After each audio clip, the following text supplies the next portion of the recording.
Broken down and defeated, deterred, busy and confused, sleeping. You're dying while I wait you to get started on the journey chosen, wasted, now it's selected. I was so bad, what happened? Fall out of the sky. Crush me in my smile. I was so bad, what happened? Fall out of the sky and crush me in my smile.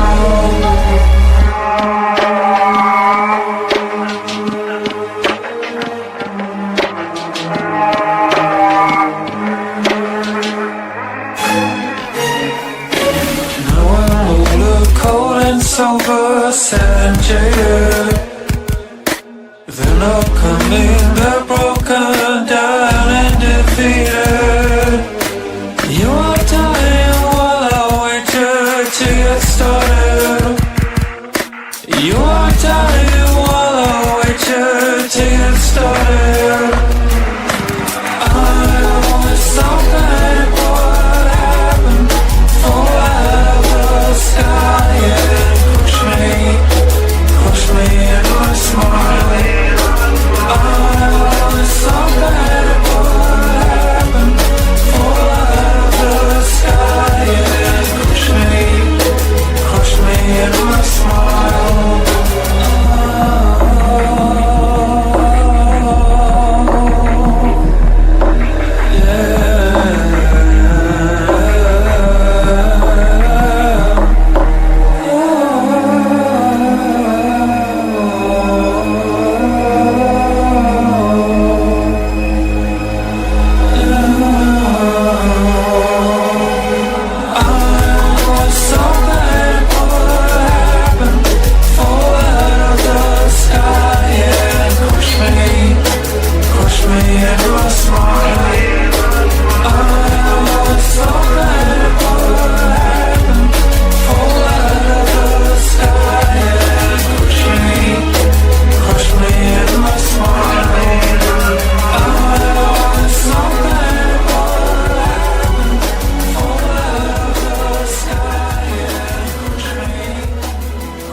I'm a motherfucking unicorn, a one-of-one. Divide being the love and light, then light and one. My karma isn't just stellar, I live by truth.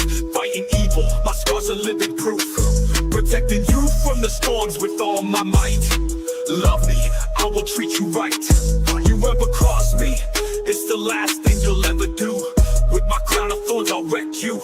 I ain't playing, yo, Bryan hard, call me a saint. Too bad, Chris, because Bigfoot knows my name. I'm a messenger of God, with loyalty I serve, taking out all evil with his holy word. A true Knights Templar, sword in hand, slice you up, bury you in the sand. I'm a motherfucking unicorn, you'll never find anyone like me. Born in the Bronx, raised in NYC, so listen up, take heed. I float like a butterfly, sting like a bee. A true Knights Templar, sword in hand, slice you up, bury you in the sand. I'm a motherfucking unicorn, you'll never find anyone like me. Born in the Bronx, raised in NYC, so listen up, take heed. I float like a butterfly, sting like a bee.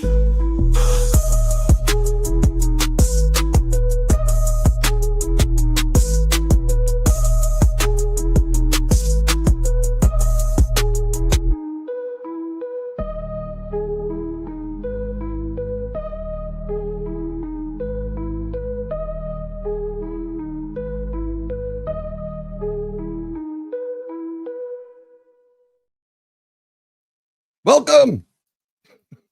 I like saying that. Welcome to Third Eye Live for Wednesday, November 12th, 2025.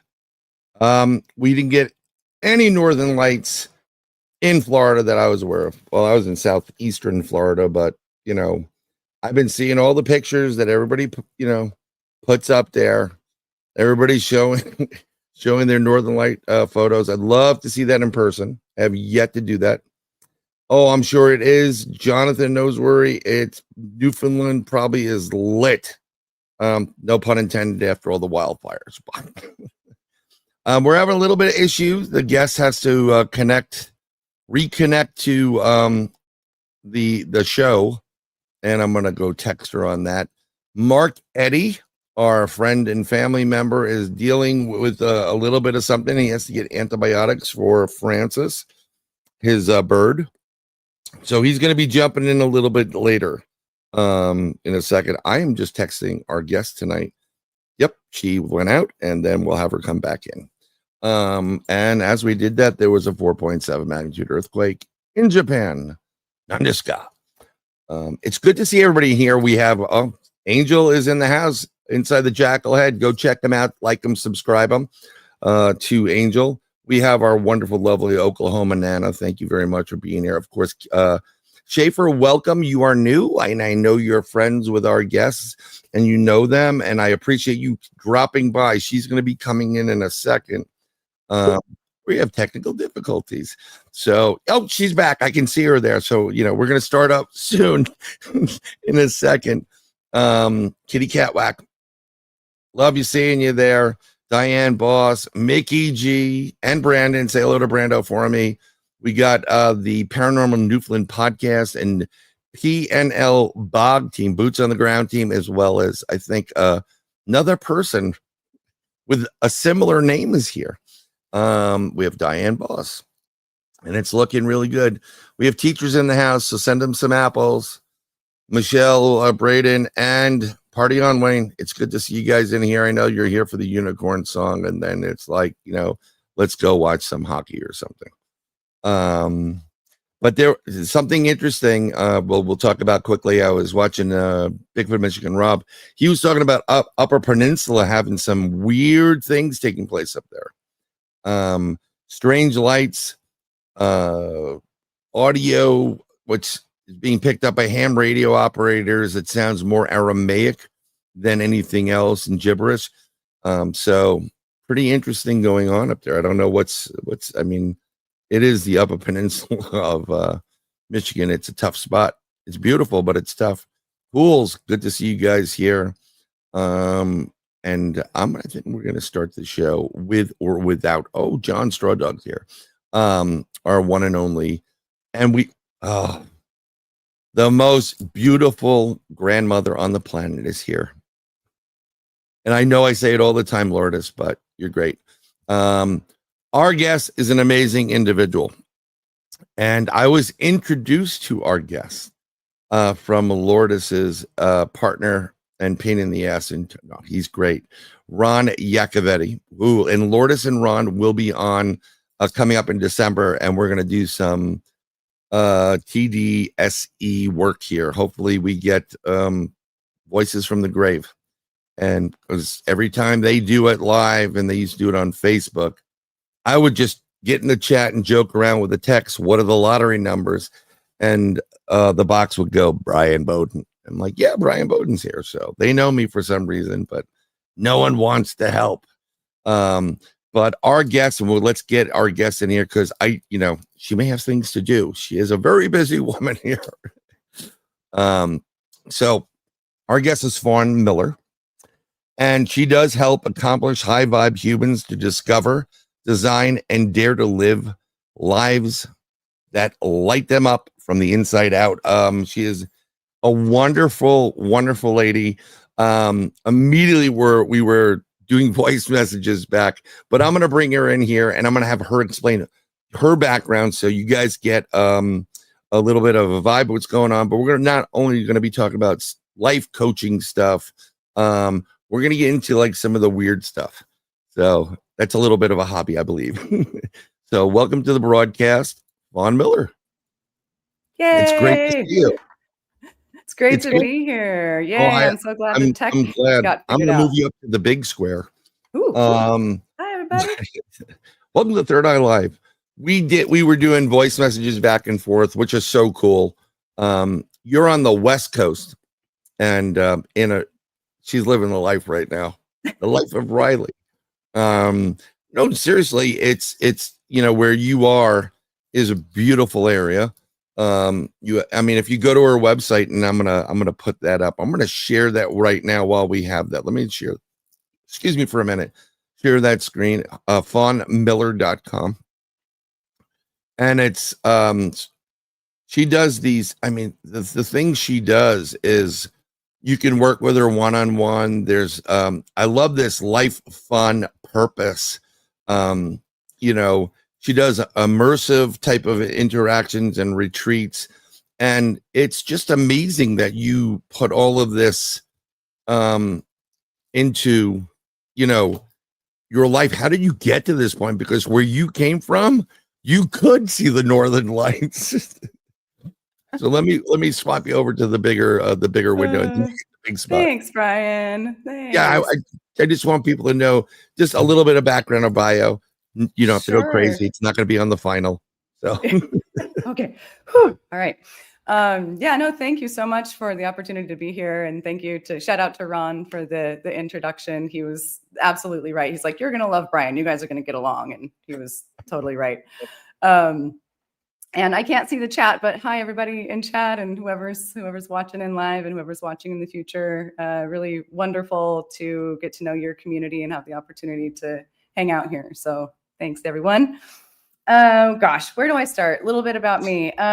Well, as Bryan said, where I grew up, I could see the northern lights. I grew up in a small town in northern Idaho next to the Canadian border up in the high mountains. So for the first 18 years of my life, I was out in the wilderness and running around in nature and reading lots of books. And I was definitely a very curious and insatiably fascinated kid and teen and adult. So there's a through line throughout my life that I've said in other interviews, and I'll just kind of Cliff's notes here, that I feel like I came out of the womb. I came into this reality with an insatiable curiosity about the nature of reality. So growing up, I would go hang out in nature and just like wonder about everything around me. And then when I was around people, I would wonder even more about people because people were extremely mysterious to me in so many ways. So those curiosities led me on an insatiable quest, I think, from the time I could open a book to the present moment, where I've just been fascinated with the human experience and specifically the connection between the human experience and reality. Like, what is this thing we call reality? Is your reality anything like my reality? Is my reality accurate? And why do some people seem to have realities that are super fun and awesome, and some people seem to have realities that are really difficult and challenging? And so let's go into that. Okay, we'll go into that a little bit, because sure. I can tell you, I think a lot of people are struggling at this point, but we'll continue on. I'm going to try to put the comments up, and they'll be on the side of the screen. So if you're having a hard time, yeah, I can see them now. Hey, everybody. Yeah. So like you were originally doing some Hollywood stuff, and you said, how do you say the heck with it? And I'm like, I'm going to do something different. Yeah. Because there is that, when people that go to, Hollywood, I know people that go there. My friend did it. My friend, I'm a writer. I'm going to get, picked up and whatever. And it's great to have those dreams, but they're dreams and there was a reality. And I'm no disrespect to you. I'm just saying for him. Mm-hmm. So he was smart about it. At one point, he was working for William Morris. So he was the receptionist there. Now, the advantage to that is he's writing all these scripts. He wants it optioned, so he knows what the numbers really are, because he can go in the back room and look. Mm-hmm. That's smart. But I know too many people have gone out there, eyes big as saucers, and How is it? Waiting tables. I'm driving Uber. You know. Yeah. Yeah, it's a challenging place. So I was fortunate in that I didn't go to Hollywood for the industry. I went to Hollywood. Well, I don't know if this is any better, but I went to Hollywood to follow love because I was in a relationship with someone who was in Hollywood at the time. So I wasn't in the mix of the industry in that regard, but Right. I was in the periphery. So I was living in Hollywood. I was interfacing with people who were, to your point, really ambitious, going for it, really driven. And so that was, kind of fed into my curiosity about what is it that motivates people, some people and not others. And, it was just kind of like a fishbowl for me in a sense, Yeah. being in Hollywood. But rewinding a little bit. So earlier in my 20s, I studied psychology at UC Berkeley because I was so obsessed and fascinated with how we work and why we experience things the way that we experience them. And really at the core of it, I've always just wanted to help people. Like, Right.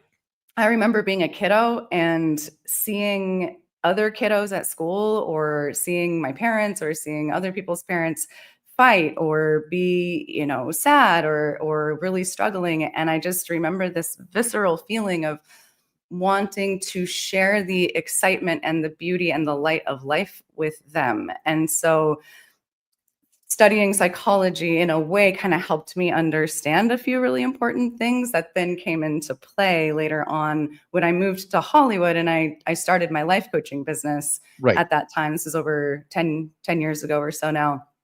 So you started in Hollywood. I started my business in Hollywood. Yeah. Yeah. Your business was probably booming. Of all places. Yeah. No, well, I would think that would be a perfect spot for the need of a life coach. Yeah. Yeah. I mean, like, that's great, but I'm loving what you're saying. Continue. I don't want to interrupt. Yeah. No, I mean, it wasn't even on, it was I'll call it a synchronicity. I almost said a coincidence, but I don't know if I believe in coincidences. I fell in love with life coaching because for me at the time when I studied psychology and I got out of college, psychology was really focused on what's wrong with people. It was really, especially with graduate school and going on to get like PhD or master's, which therapy is awesome. And like professional psychologists are amazing. Thank God for them. But I always wanted to focus on what's right with people. I wanted to help people and in focusing on how amazing human beings are and how talented and how creative and how fascinating the human mind is. So it just so happened that when I got to Hollywood, I found life coaching. I kind of stumbled on this thing watching YouTube or something about life coaching. And I learned that at the time, this was early 2012, 2013, that life coaching was something like, it was a profession where you get to focus on what's right with people and help them find their inner light and help them find their inner happiness and help them to create amazing things in the world. So it was a super blessed synchronicity that I discovered that, and I was in Hollywood at the same time. And you're right, I was able to help a lot of people who were, on that path, on that journey at the time, both in the industry and in corporate too. Yeah, I love what you just said, because everybody, and there's a lot of people, and I know a lot of people in this chat too. Everybody has circumstances that dictate things to them, but they focus on that negative, that worry, that stress, that boom, boom, boom, and they miss out on what they do great. And by going to see, this is the difference between what you do as a life coach, even though you got PhD and all that, versus like a psychologist, psychiatrist, whatever, therapist. I have tons of friends like that. Oh, the conversations, I wish I could record them, because they come in all like, I've read Jung and all that. I'm like, dude, just sit down. Sit down. And then you just like, it's always an analysis of, there are people that are in this chat that try to analyze you, and they're so off base because they don't understand. I'm not giving you everything that's going on in my world. half the time I'm throwing some jokes in there. I love to laugh. No, I mean, I think laughter is huge and people are missing out on it. Another thing I think people miss out on, I think the world would be a better place if we all played really good music and not some of the crap we hear today. Yes, That's a different that. subject. But Yes. so it's, like I remember my psychology classes sitting there, and I think my brother wanted to be a psychiatrist or a therapist or whatever it was. And there's always that one person. I've been in several different psychology classes. And she's like, this girl gets up in packed class, and it was boring. So I would, that and the philosophy class were really, it was just like, can we get this over with? So I kept playing. I sat next to the thermostats. So I jack it up to about like 100 degrees when I got in there, and people would be like, it's hot. And then we You're usually, a genius. oh, it's a freaking great plan. And then you cut it back down to like 50 degrees. Let's take a 15-minute break, and then cools down. It goes back. I go back up again. So I'm sitting there, and there's always this one girl. I remember this one specific one. She said it in both, like 2 of these classes. So what you're saying to me, I forgot what we were talking about in the class, but she's like, what you're saying to me is that my mom throwing out my teddy bear was a metaphor for my life. I'm like, oh my God, please. And the teacher didn't know how to respond because God. they're teaching the course, but this isn't a doctor of, any type of it. They're just teaching from whatever they're teaching from. Yeah. And that teacher is freaking out because, like, I don't want to be responsible for this girl doing something stupid or saying something stupid. Yeah. But what I love about what you do as a life coach is I'm assuming you're going to ask them a few questions about their life. What do you want from life? What do you envision? Do you have like a questionnaire or something? And then from there, when you kind of like say, well, what are you good at? And then you just flip it. I don't know life coaching. I know there's a lot of people in the paranormal world that get certified as life coaches because once you can get certification or licensed, it's not that hard for some in certain aspects of it. I'm not saying for you. Mm-hmm. There's some of these fly-by-night courses that are like, you too can be a life coach, but they do that so they can get insurance. So like, I know a lot of psychics that do it because in the state of Florida, you have to be actually a lot of states. If you are practicing, a practicing palm reader, whatever it is, psychic, you have to be licensed. And of course, under licensing, it's a lot more for the money for the license itself. Yeah. But even though you say this is for entertainment purposes only, this is not to be taken as a serious or whatever. This is just a concept or an idea, blah, blah, blah, to protect yourself like that standard. People will take what you said and they'll run with it. And, I do that. I do readings for people. 98% is to stop people from killing themselves. I don't seek them out. Somehow they fall in my lap. And if that's my role, and that's what spirit, God, I believe in God, has said, hey, Bryan, your life's going to suck for a bit, but you're going to meet these people and you got to tell them, no, this is not their life path. They got to do something else. Wow. And that's what I do. But I do have a couple of people that definitely need your help because they're friends that they come to me for readings and they never listen, Fawn. And I'm not kidding. I'm directing them like, here, go to this website, contact Fawn, go visit her, go to retreat. She's going to help you. So look for me sending like when you like, how'd you get this information? Well, my friend Bryan Bowden. Yeah. Because everybody has a concept of what they want in life. Yeah. But they don't do anything about it. They think they can't do anything about it. And I love that you are able to take what's going on and kind of say, this is where you should, like, look at it this way. And would you say you're like, a career locksmith to a certain degree? You unlock the chains that bind us and get them to move in a different direction. That's a really great analogy, actually. I like that. There you But go. beyond, definitely. Oh, hi, Please take it. Ron. Oh, Yeah, look who's there. I Ron, told you're you. too kind. Just so you know, before you answer the locksmith question, Yeah. I bought the books from Ron Yacovetti, and in he autographed them, and I always joke around. I'm like, I love this one, Ron. It's called The Diet. Best wishes, Ron Yacovetti, because I always played around like I never wrote that. So yes, Fawn is brilliant. Oh, And UAPs, look at this. You get your own PR session right here. this is just. I'm like, wow, guys. I'm here to help out any way I can. Wow, I'm getting really good compliments I could use. Thank you very much. I need that in steroids at this point.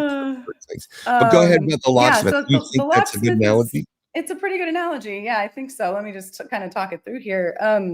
But much more so beyond career. So here's the truth, you guys. I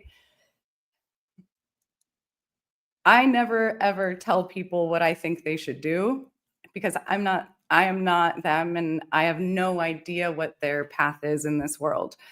What I do is help people to experience a clearer understanding of their own brilliance and their own innate capacity to thrive. So in a way, what I do is I help people to unlearn all of the conditioning that we all came into this world and unfortunately had caked onto us and piled onto us around like identity and who we are, and pass and fail, and good and bad, and success and failure, and like all of the cultural conditioning that we are shaped and formed in. It not all of it, but a lot of it can keep us from really understanding and knowing who we are and what we truly are and what we actually truly want. We're told what we're supposed to want, and then we convince ourselves we want that when really maybe that's not what we really want. So in a very fun way, I help people to recognize that none of the stuff that's been caked on over time is who they are or what they're here to do, or necessarily, and certainly there's no limitation on what they're capable of. So there's a whole permission, not from me, but just from the truth that we are infinitely capable beings. And when we kind of dump out the contents of our mind and all of that conditioning, and we explore what's there in that space of freedom, then I get to go on a journey with people to ask them questions. And I developed a whole framework over the course of 8 years that I bring people through that helps them to unlearn all of a lot of the unhelpful stuff, and then to experience and explore life from a place of freedom and a place of understanding and recognizing that they can follow their intuition. They really can trust this natural predisposition and orientation to live and to feel alive and to have a sense of what it is that they really enjoy and what they're here for. So it's a process, but in its essence, it's really simple. Like, I just help people remember that they're nature. Like, we're all nature because we're part of nature, but also we are nature. And Right. nature thrives, like, period, So- full stop. I don't know. I know you do retreats where there are multiple people. Yeah. There's a ladies retreat that is it's posted on your website, fawnmiller.com. It's scrolling across the bottom. Please go and support Fawn. She also going to have a YouTube channel out. Please like and subscribe, comment, stop by. It helps her to go up in the algorithm. And then, she could provide things, a little bit more time to help you out on issues and everybody out on issues. So are you more, with the exception of like all the women or whatever the treats are, are you mostly one-on-one, or do you do couples? For example, like there's marriage therapy. I mean, there's a concept You know, you got the male, the female concept, or whatever it is. And some people think that because when you get married, you're just one person now. Mm-hmm. You're Bennifer. You're Ben Affleck and Jennifer, whatever. You're Bennifer. No, you're not Bennifer. I came in this world alone. I'm going to try to go out by myself, but I'm not afraid to take others with me. No, I'm joking. I'm not going to do anything like that. But how do you do that? Because in that situation, that dynamic, I guess it's subjective. So yeah, to answer your question, kind of hold the thought. We're having a little technical issues here. Toward women, because I started a community 8 years ago for women, and so there's a community that is an amazing, exciting, and fun place to be and explore all of the things that we explore along the journey of awakening, if you will. So I work with both men and women, and I do small groups. I do retreats, which are women from my client community and or people that they invite to the retreats. And I'm about to start hosting workshops. I live in Mexico on the Pacific Ocean. I'm so blessed to be able to look out my window, kitty, huh? see the ocean every day. But my favorite part about it is that I get to invite people who want to feel transformed and want to enjoy their lives and want to experience a freedom in their life. I get to invite them down here to come do work, stay at my place. We'll walk to the beach. We'll do some coaching. We do some exploring and or co-creating. I also love helping people to bring their projects to life and their creative endeavors to life. Good idea. So, but insofar as couples, I mean, it would be on a case-by-case basis. It really depends on what's going on. But I'm here to work with anybody who's a wonderful fit to work with and vice versa. So, right. Yeah, I mean, I'm not saying, none of this thing in life is cookie cutter. Right. So I'm not suggesting it is. I mean, most people don't realize that. Yeah. I think the first thing most people have to realize is stop giving a shit about what others people think of you. It's a big one. In life, that is so much power you're giving away. When you stop, I teach this. I'm in a household filled with way too much estrogen. It's just sorry. She always got to spit there. Oh, I was so close. Next time, if she does do a spit take a shot, everybody. We're gonna make a game out of this. So there's way too much estrogen. So I've never been negative towards women or a male chauvinist or whatever. I'll do jokes about everybody. Because I did some stand up here and there, or whatever, and open mics. Because my friends are like, dude, you got to do the open mic. I'm like, I'm telling you, I'm going to get thrown off. He's like, just do it. Diverse group. And you're just making fun of everybody. Yeah, I'm surrounded by feminine everywhere. But one of the things I've done initially is I've tried to explain to my daughters, whether they listen or not. My youngest is listening more than my oldest was. Fall in love, be in love, but take care of yourself first. You are the priority. If you don't have that foundation, if it doesn't work out and you don't have a place to land, this is what's going to happen. You're going to have a hard time. Do what you love. We had my friend Glenn on, music guy. You would have loved it, 4 Vibration. He does this drum circle thing locally and at some of the senior centers. Cool. And his dad said, they were talking about money and business, and he says, just do what you love, the money will come.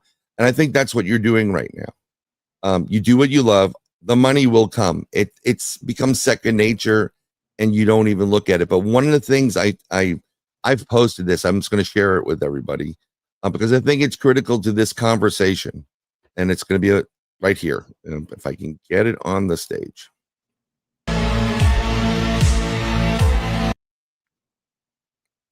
Wow, the audio just disappeared. It says, you owe yourself an apology for staying in places where you weren't loved, respected, valued, wanted, or even appreciated for the sake of familiarity. And I think that's life coach right there. That's someone telling you in the long run, you need to be better than this. You are better than this. you haven't found your spot yet. You got to open up to explore, right? Or no, I mean, I don't want to stretch, and I'm not giving, any advice. Yeah. No, I actually have a very personal path that resonates a lot with the quote that you just posted. So I appreciate that. Me too. Raise your hand in chat if it hasn't resonated. I mean, yeah, it's a tough thing because you don't want to hurt people, but you can get yourself killed. Totally. Yeah. And so just to clarify, I don't think we owe ourselves an apology. If anything, I would say we get to give ourselves compassion and grace for the path that we've been on that maybe wasn't helpful for us. And we get to, in the now, we get to open up to the presence and the reality that we can start wherever we are, and we can start fresh. We can orient, like we're only a moment away, only a thought away from a completely different reality and a completely different life. And so for me, like I just get to point people in the direction of their true essence and how the human experience works. And then people discover it on their own. They like the regret and the shame and the anxiety and the insecurity, it starts to actually just fall away. And not because we're trying to make it go away, but because we start to realize that it's irrelevant. The thoughts that pop into our mind that don't help us, we don't have to give them the time of day. We can just let them kind of whiz on by.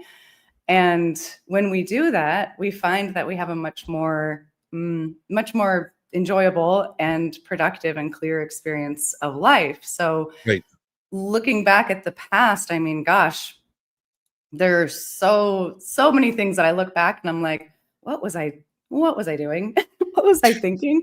But I don't have any judgment around that because it is what it is. And here I am. And I think what's unhelpful is when like we've been taught to punish ourselves so much, right? We've been taught to kind of beat ourselves up. So especially if you come from Asia, specifically Japanese. I think it's pretty universal, but definitely it is, but it really is like you've brought shame to the family, and then the next thing you know, these little knives come out and they're trying to, whatever. And it gets really, really tight. But everybody's loving you right now. I'm just trying to manage everything at the same time. I don't know how you're doing it, man. That's I need to clone myself and then leave that clone here and just disappear for a while, and get a motorcycle. All in favor of a Bryan clone, say aye. Yeah, trust me. I'm not going to impale myself right now. Thank you very much. But I'm the same way. I'm one of the few people that, and I mean this 100%, I am happy when good things happen to people. Mm-hmm. Would I love to hit the lottery? Yes. But when, Paranormal Paul, who's in chat, hits the Mega Millions, I'm not there to ask him for money. I'm like, God bless. He's a great guy. And I know he's going to do something with it, not just for himself or, Oklahoma Nana or Mickey G. I mean, there's everybody in there. I am so happy when good things happen to people. When my friend was getting it, he told me he was divorced or whatever. I got upset. Here it is. We have a limit of one, Sir Bryan. I must have an army, Ron. You have Lady Fawn that you introduced me to, and you have Sir Bryan. So it works out. You shall not exceed the one Bryan limit for the evening. You shall not pass. But I was upset because I'm like, I really wish it worked out. And he was like, oh, come on. He had to talk about, when you said with parents and life and craziness and stuff. So it's like, I like the, the fairy tale. I want the fairy tale. I want the happily ever after. I want, the love and whatever it is. And when you don't see it or you're not getting, or a friend's going through some stuff, it's upsetting. I actually am upset. You know, I'm getting some idiot who is trying to call me for whatever reason. Clone you? Just kidding. Yeah. He's literally trying to scam me on something on Messenger or whatever. Go figure, right? Oh, you came in my chat. Do we know each other? I'm like, no, fish, bang, whatever it is. But so this is you were kind of like, I want to help people. I want to make their lives better. I've given advice. I've helped people launch their podcasts, well over 24. Cool. So anybody ask me on the show? No. Some of them do, some of them don't. I try to give them marketing ideas. I'm like, here, look for this, look for that. And that's what I think you do. It's you look at a situation or certain things. Have you tried this? That's like have you tried talking to this person for advertising? And they're like, you know what? That's a good idea. I'm like, okay, go now. Go, run away. Whatever it is. So this is your world. You're doing the life coaching stuff. How did you get into the crazy world of the paranormal, high strangeness, UAPs, which I refuse to use the term. You can use it. It's fine. UFOs. They're UFOs. I think UAP is a narrative that the government wants to shove up our asses. Pardon the expression, folks. So how did you go? I mean, and the weird stuff. Yeah. Like what's the deal with that? Yeah. Well, I've been a closet UFO aficionado or researcher for 22 years, 21 years. So I stumbled, I woke up one day, this is not an exaggeration. 2002, I woke up one day obsessed with UFOs. I hadn't thought about them really before. I didn't give a shit. It wasn't even on my radar before this. And I mean, sci-fi, I love sci-fi, but aside from that, no, not so much. But I woke up one day and it was the kind of funniest thing when I look back at it, because it's like somebody like inserted a new chip into my brain or something that was like, you are now obsessed with this. And I swear I woke up and I just remember this what's going on with UFOs?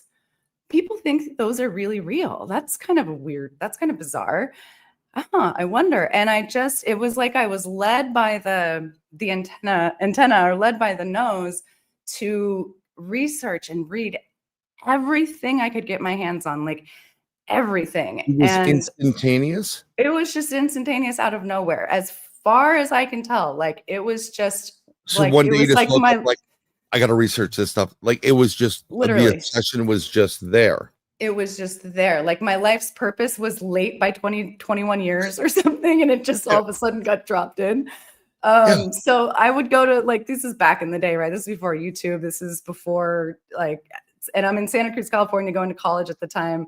And I would bike to Blockbuster and rent VHS, tapes on the UFO crash. You're showing your age, by the way. Yes, VHS. I found my Blockbuster card the other day, by the way. Yeah, I remember Blockbuster. Can't use it. I'm old enough.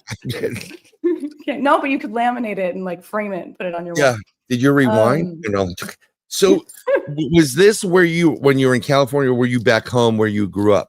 Where you I was in California when that moment happened. Yeah. And so I start, it was Close Encounters of the Third Kind, where he's building the mashed potato mountains and he's just completely overtaken. I wasn't that far, but it felt like it internally.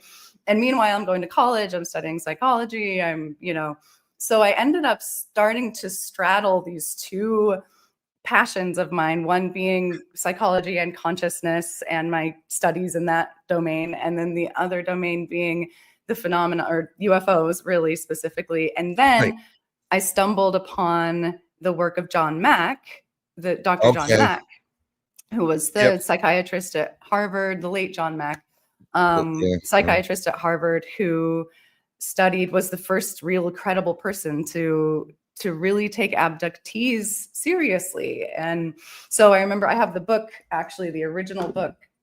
Oh, you have the original? From like 2003 or whenever I stumbled on this, 2004, I think. Don't get rid of it. Have you ever I'm not. also Bud Hopkins was in that genre as well? Yeah. I think that's how John got into it, was he met Bud in New York. Yeah. So I read John Mack's book, and that blew my mind, like, completely. I was like, wait a second. I mean, what UFOs is one thing, like realizing that that's a real thing and that's been going on for thousands of years. That's one thing. It's another thing to try to wrap my head around this abduction phenomenon. Like, that really just blew me out of the water. Oh yeah.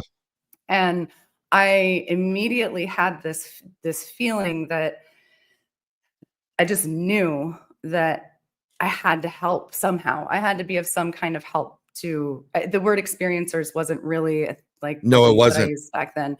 Tinfoil was used a lot more. So abductees was more like the you know, the vocabulary that was used. So I'm learning about all of John Mack's work, and I have this realization, like, I have to help people.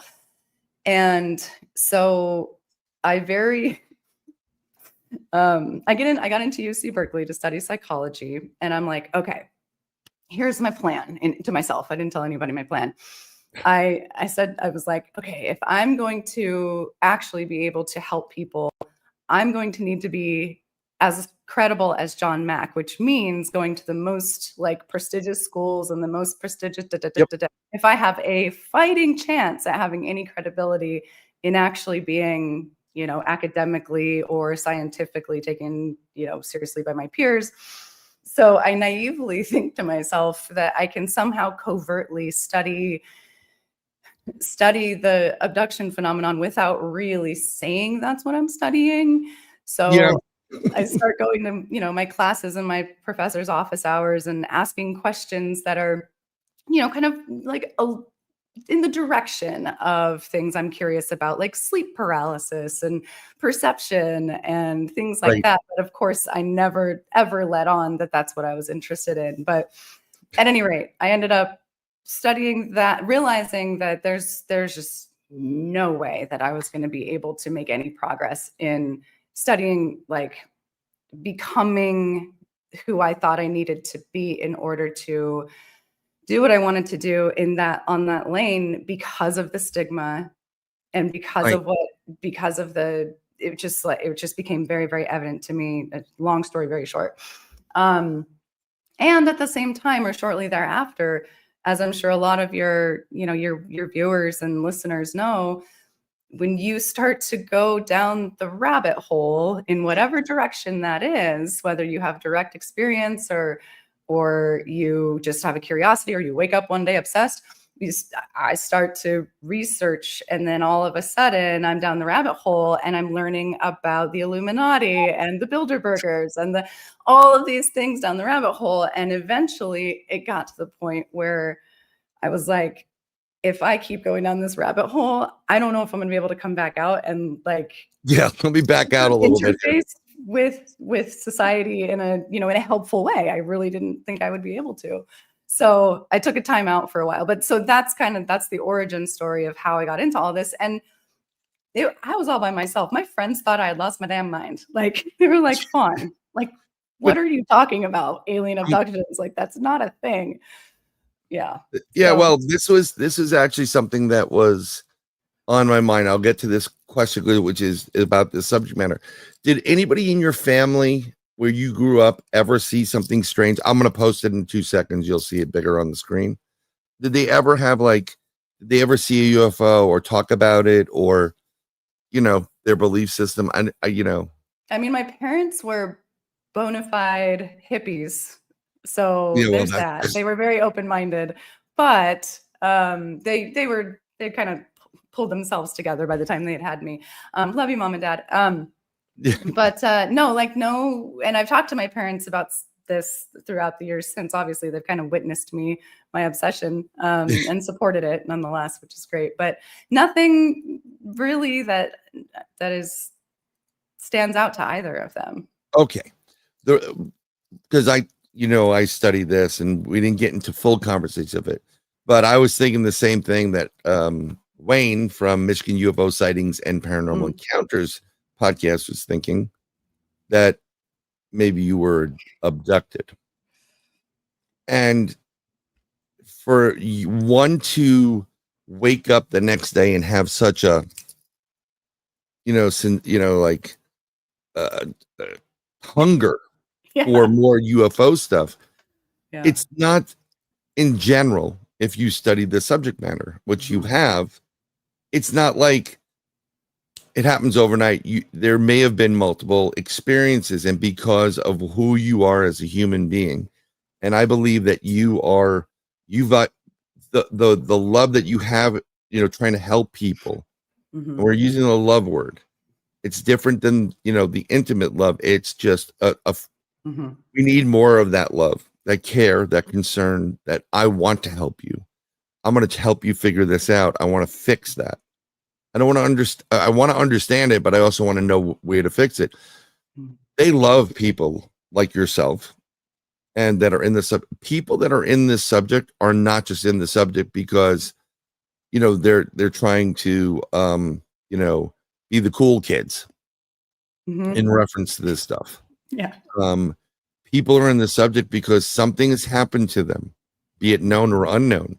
And you deal a lot with the unknown on the life coach, psychology, philosophy side, and that's the unknown.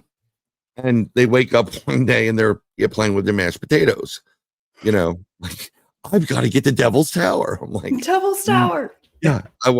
They just so everybody knows, they literally just did a LiDAR on Devil's Tower, which I do believe is a giant tree stump, by the way, petrified tree stump. And, oh yeah, there's tons of that stuff. And it goes back before the mud floods. We can get into it in another show, but they did discover, there is almost like a little mini city on the interior of that they went into, and they did find, an actual tunnel, hieroglyphics, and what looks very much like Egyptian-based statues. And What? In Devil's Tower? In the middle of Devil's Tower. I will send you a video. Please do. That's fascinating. I've actually posted it on Whoa. yeah.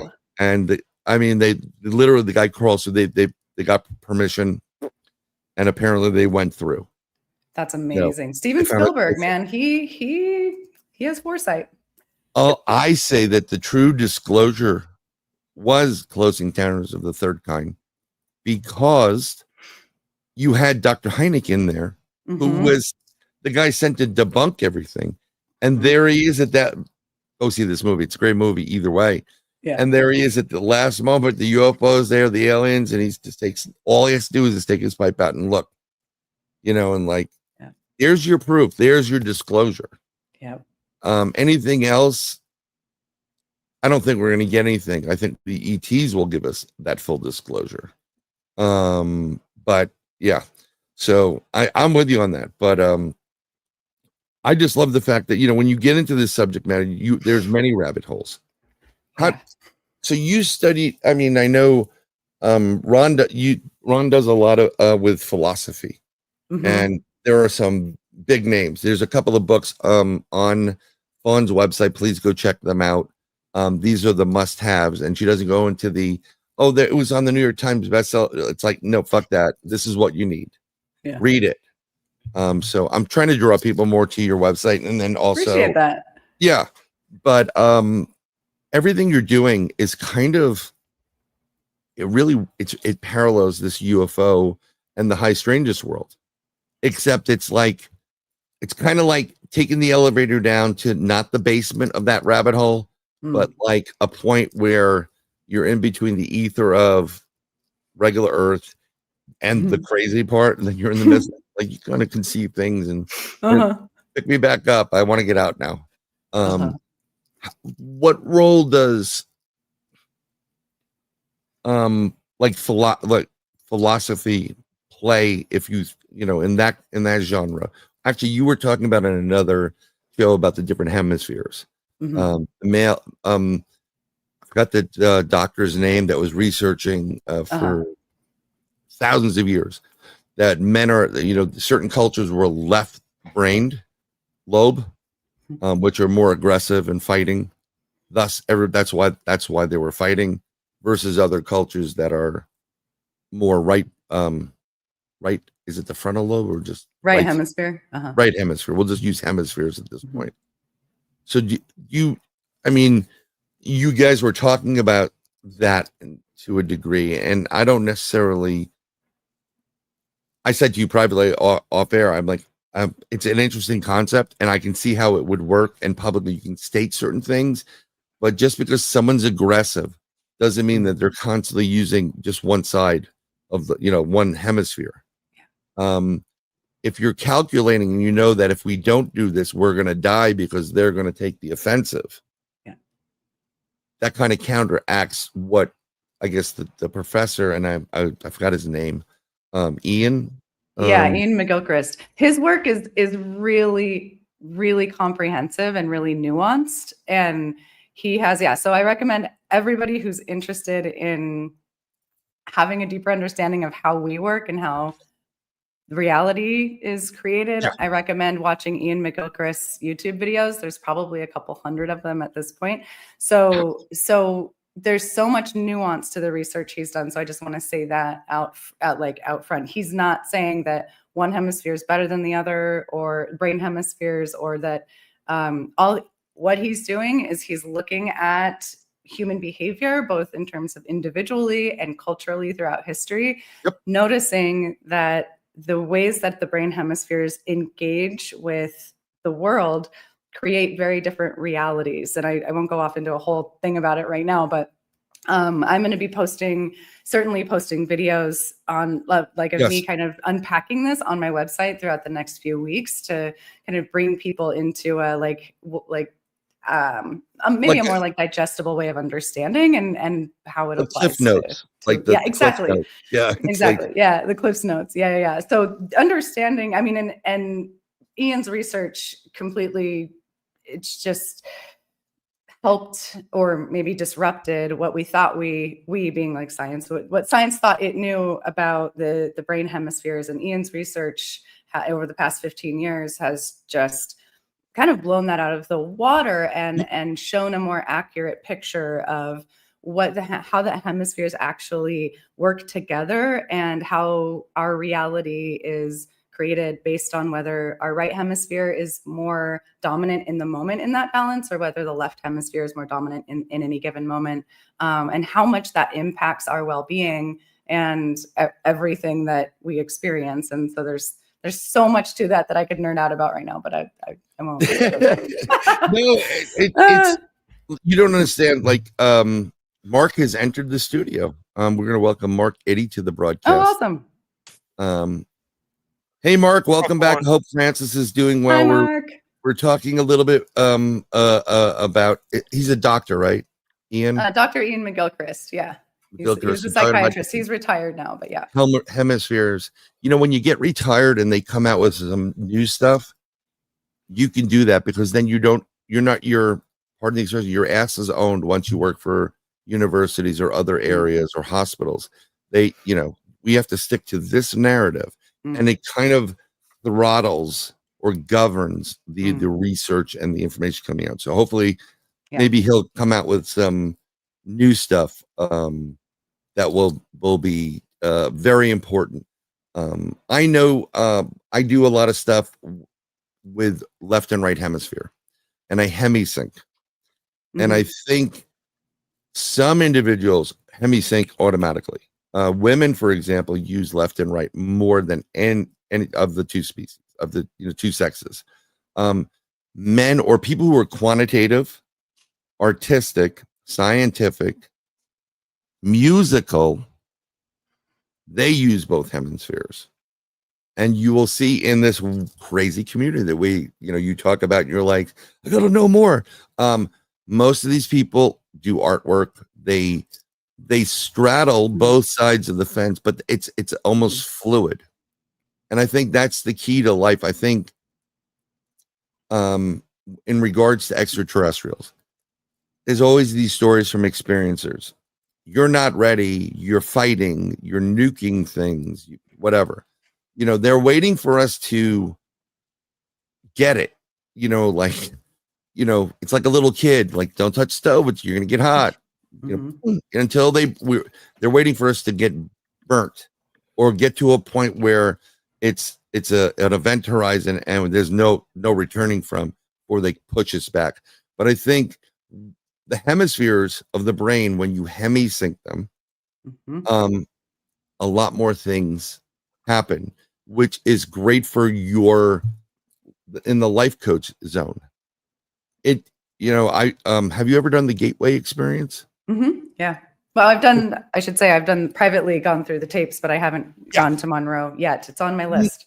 No. But the understanding is when you do the it's hemi-syncing. The things that we are so capable of. Yeah. And I think that's also partially like why extraterrestrials are taking, of different races, are taking a deep dive into the human condition, because they know we can be so much better. I think last week's show was a really good example of art, thinking. It just kind of brought what we've discussed on other shows as well, brought everything together. And Glenn was a great example of that. Yeah, because my friend Glenn Schloss deals in music. He's been in the music business. Like, he's had companies, he makes music for TV and movies. You understand it because I've read your stuff on your website. And thanks, Bryan. Yes, no, I totally agree with all that music stuff. Like, like you were referencing stuff that it's not as much in right now. I wasn't into it when it was in, but now, like, some of this stuff, like my friend, you'd hear some stuff growing up, and I think music helps to get your timing going, helps to get you motivated. I mean, how many times we've heard songs and you're like, yeah, and nothing, it gives you goosebumps. I mean, this is really important. Sound, frequency, vibration, resonance. Tesla talked about it. This is the future, folks. Get with it. And it's not just like death metal, blah, blah, like whatever, the screaming stuff. It's melodic, it's dance, it's trance, or whatever it is. And Glenn was demonstrated his versatility in playing multiple instruments last week. Yeah, I mean, and you should see his children play instruments too. But Glenn's just a character. He was so calm. It wasn't the Glenn I'm used to, who was like, going all over, like, real fun, high energy. His cousin contacted me. It was like, more music, less talking. And I'm like, yeah, I know that, but he didn't do a show. He's never done an interview before. So when we have back on, we'll do more music. But I don't know, do you utilize music in your retreats or art or something of that vein to help, I don't know, just get people to a level where, like, okay, relax, you're not in the office right now? I first of all, I love everything that both of you just said about the music. I've been a musician since I came out of the womb. Another thing that was just innate. No one else in my family plays music. Nobody really understands what happened, but I sat down at a piano at, like, I don't know, probably 6 months old, and started, like, hammering the keys. And so I grew up as a music in choir, taking piano lessons. But when I was 13, I was fortunate enough to have a teacher that taught me how to learn by ear, because I could listen to the radio, sit down and hammer it out. And thankfully, my parents found a teacher that could help me develop the skill of understanding jazz chords in the circle of fifths, and, composition.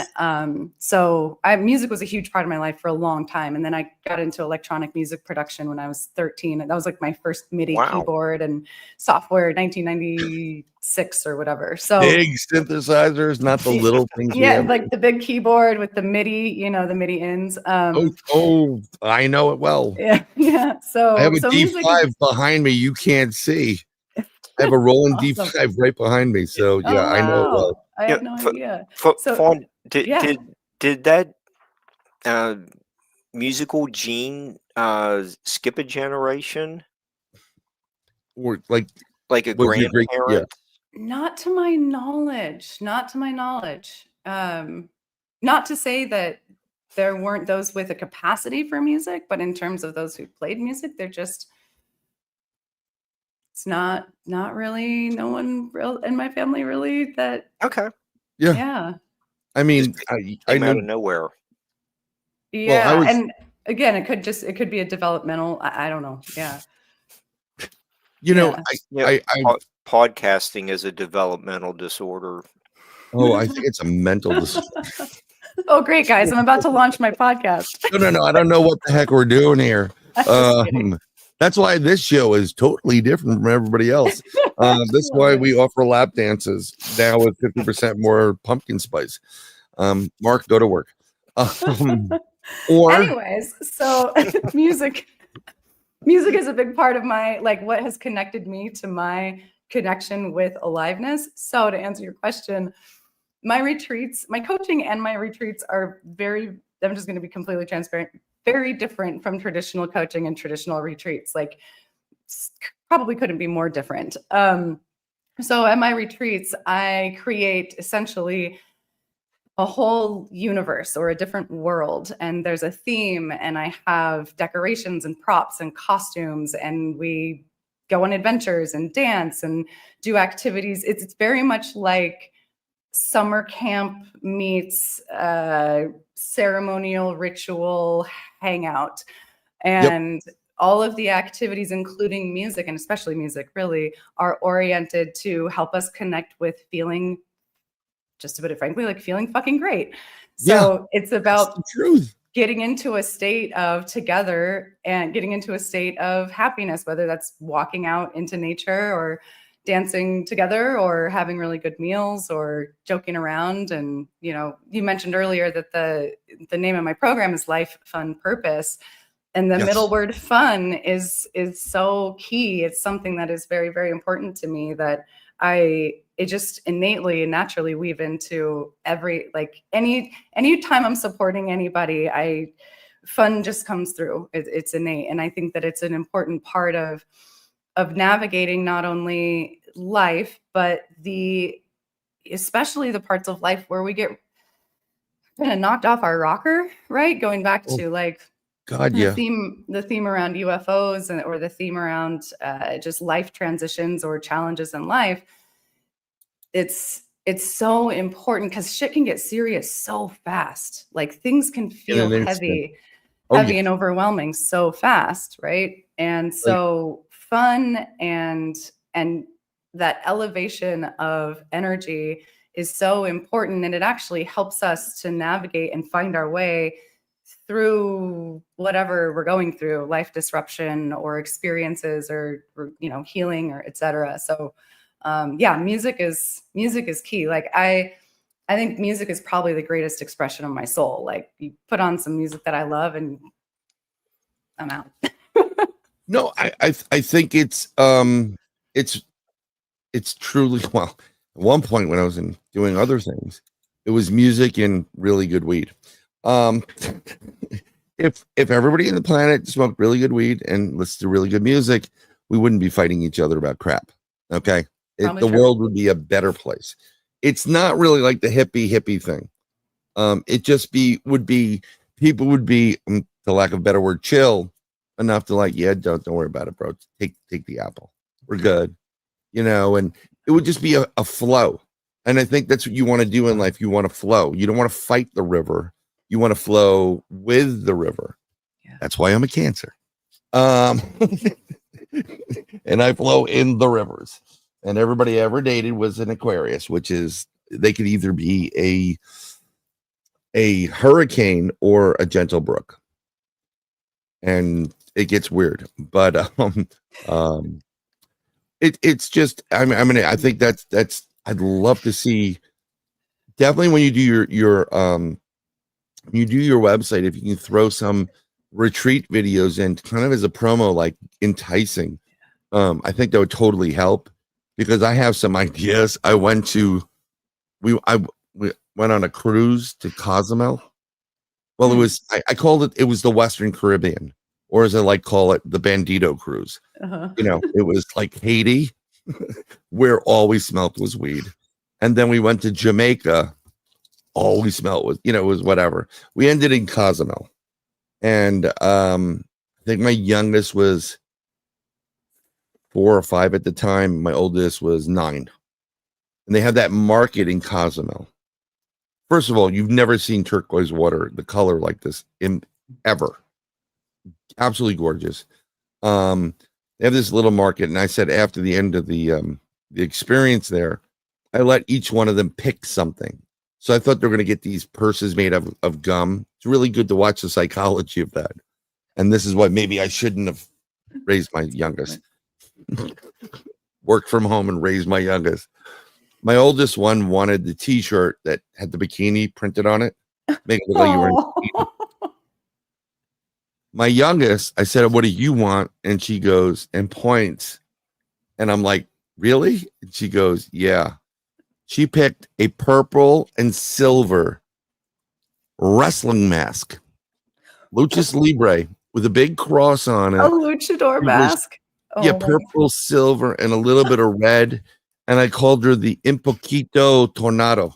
Oh, that's so little hurricane. And I was like, her mom's like, "What the hell's what?" I said, that's what she wanted. So, I mean, I thought it was cool. Then I went to get my own mask, and then I got a mask, and I took my oldest to the bus stop with it, and she was not happy about it until everybody was like, beep, beep, like, loving that I was out there with this. And I was like, played it up. And then she was like, because all her friends were like, "Your dad's so cool. He comes out with these things." So, but yeah, as soon as she put the mask on the boat or the ship, she started pummeling her older sister. So it's, it's like Jim Carrey's The Mask. But it's just, I love those. I would love to. There's a couple of people I know that do retreats, and they're different types. I think if you can figure it out or afford it, and that's hard, save up for it. I mean, I'm a natural remote viewer, but I'm going to go officially to Monroe, and I'm going to go through the official protocols. But definitely save up and have this retreat, that Fawn puts on. It really could be what changes your life for the better. And I'm going to lean on it. It's going to be changing your life for the better, because you're not going to be judged. You're not going to be like, you're not under this social bullshit wall that we all have. Like, Jim and John, like Jim and Chrissy went on a cruise. I'm like, okay. It's always, I get this from my kids, they go to Disneyland every weekend. I'm like, well, I can't believe I'm going to say this, but you want to ask them if they want to adopt you? These are the things like some of my parents would say. It's like, we didn't have it. It wasn't the greatest life growing up. Let me tell you something. Growing up, do you believe in that reincarnation and then coming back to life to fix whatever else you messed up in another life in order to get to a point where you've like, okay, you're good. Because I think some people go through really crappy lives because in a previous life, I mean, back to zero, got to figure out myself again. Okay. One of the books you said is Reinvent Yourself or something like that. That's in your list on the website, which is like, holy crap, I've been doing this my whole entire life. You have to reinvent yourself. And I always tell people, like, do you ever tell them, like, when they ask you, like, how am I supposed to do this? And, like, how do I start? When do I, when is it going to happen? you ever tell them just throw the balls in the air and eventually one of them's going to stick? Mm. You know, you use, I mean, kind of like that, or do you go deep? I'm sure you go deeper into.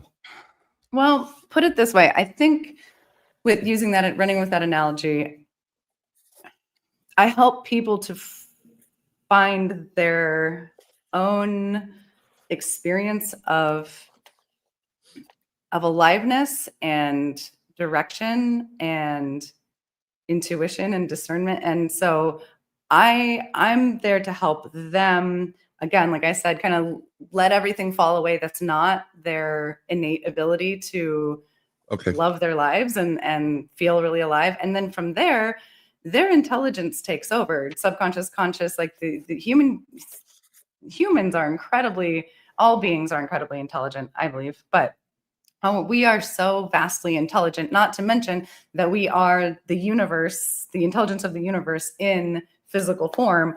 So what I get to do is help people realize that. And when they realize that, then they're able to navigate and, oh, okay, like I've always wondered about this, or I thought I needed to leave my job, but actually it was all in my, like, I was just having a lot of negative thinking, and now I love my job. So it's, again, like I never tell anybody what to do because I have no idea what's best for them. Only they know. But, and what I do get to do is help to uncover that ability in them to explore from a place where they can hear the signal to noise, right? The signal to noise ratio. They kind of see the end of the tunnel and they see the light. And I think you tell them, like, dude, it's not a train. It's just the exit. This is your direction. Most people think, oh God, it's a train coming. No, it's the exit. Go towards, I don't want to do the go towards the light caroling, but let's, I'm going to connect something here. So with your fascination of UFOs, abductees, experiencers, and the messages brought forth thanks to John Mack, Bud Hopkins, and others, isn't what they did, would you think that was the impetus for, or the origin story for you really to get into this? Because basically what they're doing, some people don't realize the universe, so they're kind of like, when you get abducted or you have an experience, we see these people, they start getting these flashes. They show them slides. Some people don't have the constitution to remember it at the time, right? Because, you freak out. Like, what the hell is that thing? Oh, that's your child. No, it's not, especially if you're breeding for whatever reason. But some people are given a message to come back here. You woke up one morning, like, I need to know about UFOs. And now you're doing things that would be in the UFO manual, like, we need humans to do more what Fawn Miller's doing. You think there's a correlation in the love for that? I feel like that's a great question, and thank you for asking that and for kind of picking up on that. I really, really appreciate it. I feel like I didn't see it until a few years ago, and then I was like, holy shit, this whole time I've been helping people navigate this realization that the reality that they thought was real is not real, but I was just doing it in, like, this world. And that's what's happening to experiencers, is there's this experience where they're realizing involuntarily, in most cases, that the reality that they experienced is not the reality that they were told is. So and then in all of my consciousness research, it's really interesting. Yeah, to answer your question, it's very, very interesting how much everything that I have studied on my journey and everything I've developed in my bodies of work and the clients I've worked with, like, how much it actually does lead to this capacity and this ability to support people, really, of any domain, who are going through the kind of chrysalis of reality changing around them, or reality within them. But did I get abducted? I have no idea. I mean, my sister's always said that I'm an alien, so maybe I just am. I'm not sure, and I don't mean to make light of it in dismissive way or Right. disrespectful way. I mean, it's all possible, but what I do know to be true is that it feels so clear. It's like it's so it's not like a hobby, or like an interest in either direction, whether my transformational coaching that I do, or the UFO experience or passion that I have. Like both of them feel so completely my passion that it is a little interesting to. I want to send Mark there to you. Mark, are you going to go on one of these retreats? I'll design a retreat for you, Mark. Really Sounds good. It is getting. We're going to do a GoFundMe for you, Mark. Yeah, it just got too cold in the flooded house, so that's why I'm not in.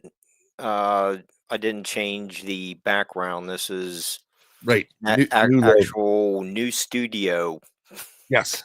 His house was destroyed a while back from a flood in West Virginia, and he's been living in a house that needs whatever, and then he has a new location because he's gonna do things with the old house.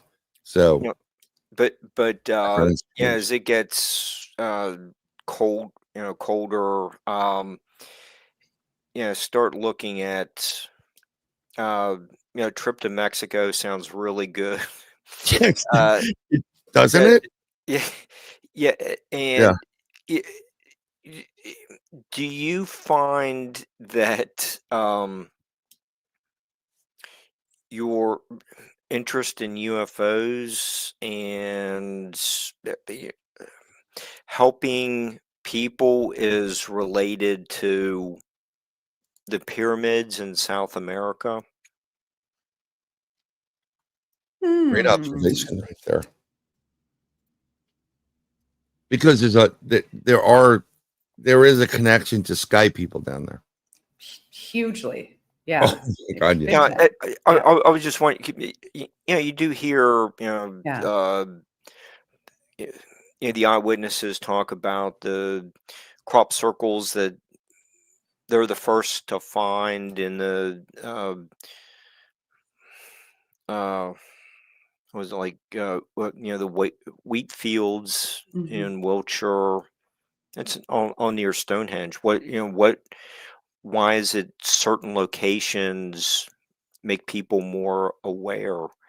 And it's kind of like where I was going with it. Is it like on your nature walks? Is ancient history some way to connect to the UFO teacher or ET teachers? Wow, what a question. Yeah, thank you, Mark. We're getting into philosophy now, or love it. Yeah, well, that or archaeology, cultural anthropology. It's a great question, Mark. I found Graham Hancock, or he found me in 2000, like right after the UFO, when I woke up obsessed with UFOs. So it was like kind of somewhere in that similar era. So I started reading Graham Hancock, Fingerprints of the Gods, when I was 22 or 23. And that was huge for, maybe even younger. I don't know.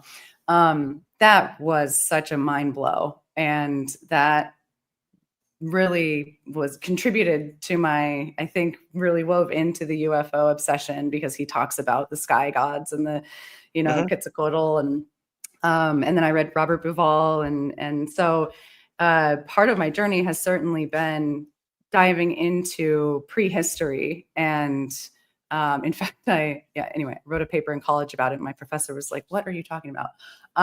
My research has been, I was obsessed with prehistory, because actually what occurred to me at some point in my early days of researching this is that the media, having started in the mid 20th century, TV, radio, newspapers, etc., there was this argument that UFOs could it could just be a spin, or this could just be like a social, like a created phenomenon in terms of the lore, right, mythology. And so I realized, okay, well, let me just go back into prehistory and see what might exist before the printing press, or what might exist. So this is, again, before Ancient Aliens, the show. This is before any of that, that stuff was on or around. And that's when I really started to realize, like, okay, this phenomenon has been around for a long time. People have been engaging with these entities and these beings for a very long time. This is, it's in every culture, every written record, every glyph around the world. So, so in that sense, I have a massive fascination with it. In the sense of my personal being here in Mexico, I fell in love with somebody from a very small village All here about on love, the Mark. coast. So maybe he's an alien. I don't know. Oh my And there aren't ruins in this neck of the woods. I'm on the Pacific side, so there aren't as many pyramids and ancient structures in this particular area. But I do feel, interestingly, I've always had a connection with nature, but living here and living in the jungle, like I lived in a tiny village for 7 years, like only accessible by boat, like remote. And I lived in the jungle, and there is something about being in the jungle that does feel like a transmission on a different level than other nature experiences that I've had or environments that I've been in. The jungle feels very, very intelligent, very conscious. Yeah. So I don't know if that answers your question, but Well, it's pretty interesting when you said consciousness. Something I post, I'm just going to post it here. And I'm wondering, we live in reality. One of the things is to get your consciousness to vibrate or go to a higher level and know it, not just, like have deja vu, and that has a moment of reality and consciousness. But I got a lot of good praise for this. So I've said consciousness is reality experiencing itself, which is a hugely deep concept. And right. is that the goal? Is the goal reality? Getting you to consciousness, or is and in relationship to this whole subject matter of ET and extraterrestrials and different races, fighting for whatever is on this planet, kind of like Black Friday, coming up. It's like, no, I want that human doll. No, I want, whatever it is. There's got to be, where is the trigger? Like, you went into the forest for 7 years, the jungle for 7 years. It's not like you can go out. I'm like, hey, I'm going to go to CVS. I'll be right back. Exactly. And again, if you're comfortable there and you know how to cohabitate with locals, like, oh, my head's hurt. Oh, take that plant. And you take some of the plant, and then the next thing you know, like, oh, my head's not hurting. Did you get some of that out of your experience? Did it feel like it was familiar in some ways? Why do you ask that? That's an interesting question. Because I personally do believe in reincarnation, and I believe every life that you reincarnate, it goes along with death. You have a life path, and your life path and life is filled with peaks and valleys, like an EKG. And what you're trying to do is make sure they aren't extreme peaks and extreme valleys. The worst thing you can do is take some medicine if you visit some people, because all they do is look it up on a computer now, like, oh, you need this. And now you're a flatline. We're level. We found out they're chemically level. No, you're a zombie. But there are people that go and have an experience or a drive, and somehow, unbeknownst to them, it could be dreams or something, like, oh, I saw it in a movie or whatever. They'll excuse it away. But when you go to the forest, it was like, I'm meant to be here. There's something about this. I know it's a crazy idea. Everybody probably thought I was nuts, but I'm supposed to be in this village. And maybe it was a village from a past life with you. And you were, maybe you were a shaman, medicine person, and it's a path of life. And the reason why you picked where you picked, that person you met, your love, he had the same thing, or he grew up there waiting for you to show up. It's all, it's timing, it's karma, it's conscious reality. That's why I asked the question. Wow. Because of your interest. Wow. Really, sorry, that was really a little bit cool. too much, but no, got too much. Come on. No. No, that's an awesome question. And just took me, one of those like, huh? you were like, Because, what the fuck? Yeah, what did you just you ask were a me? little bit taken back by it, and I didn't mean to do that to you. I No, wasn't no. trying- I love it was in a positive way. So here's the thing. So when a couple of years into living in this, meeting my partner, we're still together, still in love.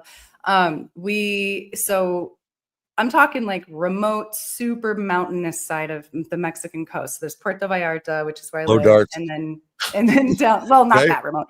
And then Oh, down the coast is the small village that we lived in. And then just south of there by boat again is as even tiny village. And a couple of years into us being together and me living here, we manifested this 45-acre property up in the mountains overlooking the ocean in the jungle.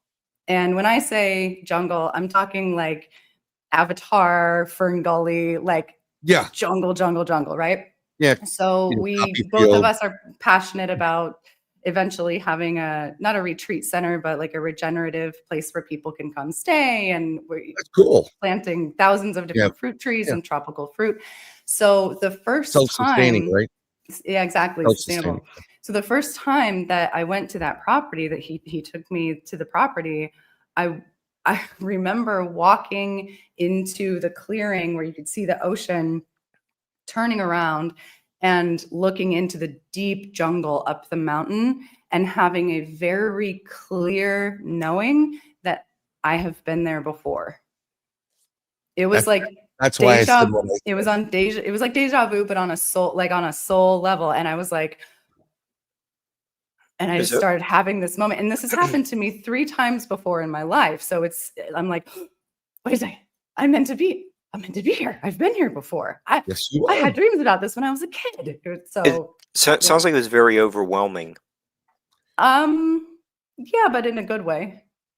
Yeah, but I would think, and with credit to you, you seem to be going like, asking those questions very similar to a lot of people in this field. I was doing that too.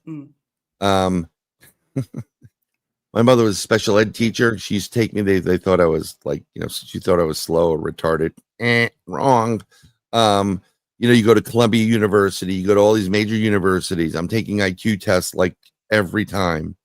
And I remember, and I'm sitting there, and the doctor is behind the big desk, and she's, facing him, and I'm on the side like a little kid swinging my feet, and she's asking these questions, and she gave me the documents too. Because the lowest I ever got on one of those stupid IQ tests that they gave me was 178. The last one I did was at Columbia University, this many moons ago, folks. And she said, well, 178. Yeah. And then the other one that she asked, and she's like, well, what did he do? What was his score? And I remember them saying it didn't mean anything to me at the time. They said, we can't score it that high, but we know it's well over 200. And then he said, Bryan will do what Bryan wants to do when he wants to do it. And that's Bryan right here. But this is, like, I wanted to learn how to play guitar. I played the guitar, very similar to you playing the piano. I do art. I just picked it up. I started doing it. I have these concepts in my head. I have songs that I can hear the melodies. See, I can't play the lead. This is where I messed up. So now I'm trying to learn scales to play the lead. And when I go to my friend who's an amazing lead guitarist, I've known him since I'm 4. I'm like, the lead's like, he's looking at me like, really? And I'm like, please stop making fun of me. But I have to figure out the words to use, the prompts. That's AI talk today on how to direct him into doing the lead that I'm hearing. I get it, because him and I can go like this, We love each other. We're, like he's a solid brother. So you going there, you meeting this person, unbeknownst to you, even though you don't believe in coincidence. I don't believe in coincidence. I believe in synchronicity. I believe what was supposed to be is, I believe deja vu could be a glimpse of you popping in and out of different timelines. And that's a totally different show. I don't want to melt your brain just on this episode. We just want to give an introduction to Fawn Miller, and hopefully she'll come back on. But do some real brain melting. yeah, I mean, like, we can really go deep down the rabbit hole. And if you tell me to, like, can you take that live down? Because I got customers, and just take my name off of it. Agent X Miller. We'll just put like that what is the when they're interviewing the person that doesn't want, just put this like yeah, pitch the voice, like pitch my voice down a couple octaves. Everybody, yeah, like just like that. But I think that you were meant to be there, and this is the path. We all have a life path. Now, this is what I know. When you pass away and you move from the physical skin to heaven or hell, you go up there, and it's like orientation. Like, you went to orientation at UCLA, right? You went to was that UCLA? UC Berkeley. UC Berkeley. Sorry. That would be bad. I don't want to upset schools here because we can have a rumble. UC Berkeley. And when you go to that school as a student, you get accepted. They take you to orientation. This is where this is. This is where that is. This is where you may live. Okay. When you go to heaven, you go to orientation. First of all, they show you all the shit you fucked up. Like, here's where you fucked up. And they offer you an opportunity. And some of the F-ups are so bad that they don't push you forward. You have to fix that. And that's penance. And that's the purgatory. But if you choose to fix it, you can take your time. And I believe it's multiple levels. So like Dante has the multiple levels of hell. There's multiple levels of heaven. Where you really want to be is the top of the pyramid, on the pyramid thing, because that's where you're like, I'm golden. I didn't do anything wrong. Karma is awesome. But you go through this and like, okay, here's where you get screwed, blah, blah, blah. You can stay here on this level and enjoy whatever. And then take some class if you want to do whatever. You can return back to fix what you didn't fix in this one and you didn't learn. Or sometimes you can take on a bigger role. Like, I was told by the psychic for our group that my father is my guardian angel now, one of them. And and I went, oh shit. And I get a new one. And I literally can see my dad laughing. And I heard him. And I heard him say, no, I'm good. I'm good now. And I'm like, I don't know about that. Because I do things where I've actually, and it freaked me out as a science person.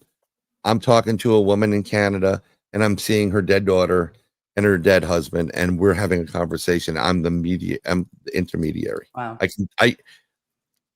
I always have to, like, did this really happen or whatever? It bugs me out, but after a while, I just stopped questioning it. I just, like you said, just go with it. What's worse that can happen? You burn up going into the sun. So I believe that you were supposed to be here. You are a healer in a past life. I would almost wager on those retreats or what you're building out there for people, with the fruit and with the self-sustaining, and you're bringing people back to a point where they need to be. It's grounding on a bigger consciousness level. Teaching self-reliance as well. Well, it's just, what you've lived in LA or Hollywood. Mark's West Virginia. I mean, cold country. I'm a New York City guy now down in Florida. I just spent as much time as possible outside. And I get yelled at by the people I live with. You're always on your phone outside. But I'm like, but I'm doing work on this. I can do work on this. And that's because I never had the opportunity. I knew I wasn't like you, like, hey, I'm gonna go there. I fall in love. The whole love thing and following somebody. Yeah, I'm guilty of it. I'm totally guilty of it. No, that didn't work out. Next, whatever. But My path is my path. If you didn't go and said go to California, if you didn't try the acting thing, if you didn't meet the people you met along the way, and then wake up that one morning, holy shit, UFOs. I gotta go talk to my professors about this. But do you understand? Like, literally, you need the timeline. And if you every one of these steps you just took, which I think are amazing, is critical to where you are right now and the help you're providing people. So I that's why I said what I said. Sorry, I had a drive flip over. And I don't do things like this on shows. I don't attack people. I'm just saying in general, I'm not going to attack somebody. I'm not going to haha. I'm not doing that. Maybe my role is I'm enlightening everybody in our audience and everybody that watches this. And my goal has been to bring people onto the show that are going to make your life better. And they're going to teach you things to make your life better. That's so awesome. Well, life sucks, right? I mean, we're not yours. You're in Mexico and you're like, hey, I'm going to go have a pina colada later. You just know what I'm like. It's just a beautiful place too. The air's better. You wake up and this is your dream, yours and your partner's dream. And I wish you guys a lifetime of this, and a lot of books, New York Times bestseller, Thank you. And good streaming YouTube videos from go stream Fawn Miller's latest video. You're a schmuck. Well, you're gonna have to come down here, and both of you are gonna have to come down here at some point and come check it out, especially when we have the property built out a little bit, so we can. Oh, I definitely would love to come down just to say hi as well. I think Mark needs. We all need a little help. Need a lot of help. Mark, you need some help. I need some help. I did, but with your Fawn, with your retreat in Mexico, I've spoken to some other people who have maybe not the 45 acres, but they have property in Belize. A lot of people are, there are a lot of Americans and Canadians going to Belize. Okay, it's all Central America, Latin America, whatever you want to call it. But